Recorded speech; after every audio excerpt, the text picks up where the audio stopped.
4 people have been selected by the Judicial Service Commission to be presented to President Cyril Ramaphosa for Constitutional Court vacancies. These include Judge Fayeeza Kathree Setiloane, Advocate Alan Dodson, Judge Mahube Molemela and Judge Owen. They all made the cut. Yeah, in fact, for a third time running, acting Judge David Unterhalter didn't make it.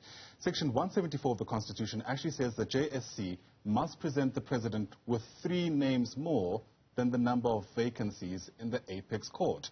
Now, with that not necessarily happening in this case, the question is, what does the way forward look like?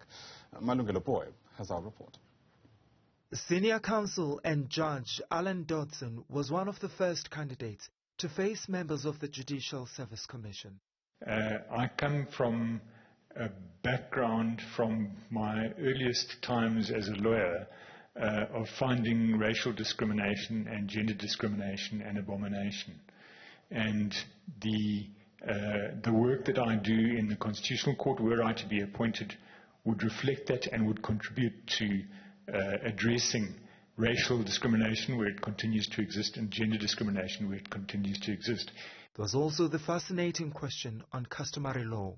I think the intention of the Act is good, to regularize customary marriages and to ensure that women married under customary law, because they choose that, it's a choice of law that they choose, and they choose to be married under it, that they're treated equally as individuals that are married under the civil law system.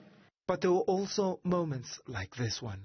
Groundbreaking judgment which you made as far back as 2004-06, when you instructed the executive to allow for same-sex marriages to be recognized, and with the result that we now have a Civil Union Act.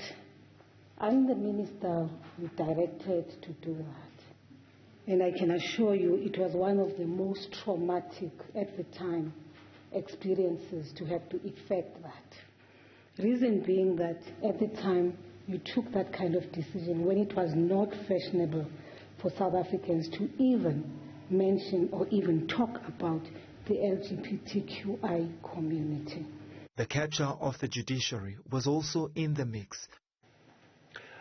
Commissioner, I think the position is very clear, which is that it's critical that the judiciary should be independent and beholden to no one but their oath of office and to the Constitution, and they should be captured neither by politicians nor by NGOs, but simply do their duty as independent judges. On Wednesday, the Commission will interview candidates for the positions of High Court judges in the Eastern Cape. For Newzroom Afrika on Channel 405, I'm Malungelo Booi in Johannesburg.